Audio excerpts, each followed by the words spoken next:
Hi, everyone. I'm Neal. I'm one of Steve's soccer teammates on the Pond Dogs. I got here a little late, but I wrote up some thoughts I thought I'd just share with you. Just a little window into Steve's life with some of us. Early on Sunday mornings, Steve and I and several of our Pond Dogs teammates would often meet at a familiar parking lot. It was our usual carpool heading to some distant soccer field for an over-the-hill league match. Particularly recently, Steve and Dave Kuzmitz, who I'm not sure is here, and I were the regular carpoolers. It was nice to hear about each other's lives, families, interests, and passions. Steve shared stories about his Triumph motorcycle, and working in London, visiting Australia, working on the Green Line trolley extension, and of course the Premier League teams.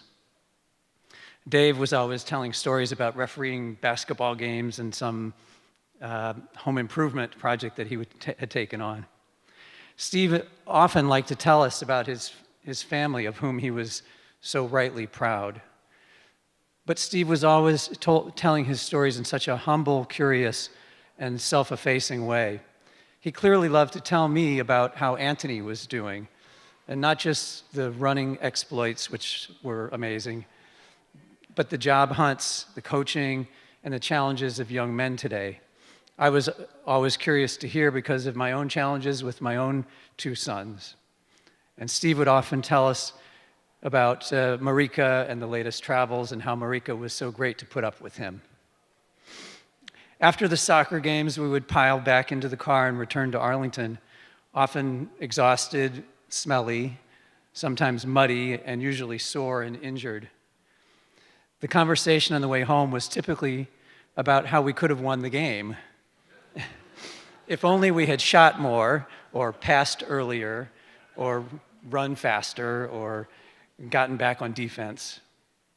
Steve would invariably say how well the rest of us played, even though we didn't play well. Then, as the drive home continued, the car would sometimes get more quiet as some of us took a nap or just rested our bodies and brains. The quiet times were not awkward at all. It was the quiet of good friends who were exhausted and comfortable with each other. It was a quiet that is easy to share because you're thankful for the camaraderie of others who also enjoy your peculiar passion, at least for 60-year-olds. It was a quiet of friendship that is increasingly rare these days. Steve was always a key to this warm and generous feeling. Then, when we get back to Arlington, we'd have to extract ourselves from the car, 4 or 5 very stiff, tired old men, bent and crooked and still smelly. But we would always cheerfully look forward to the next week's match and more of the same. I will miss Steve very much in the carpool, on the field, and mostly his kind, joyful spirit.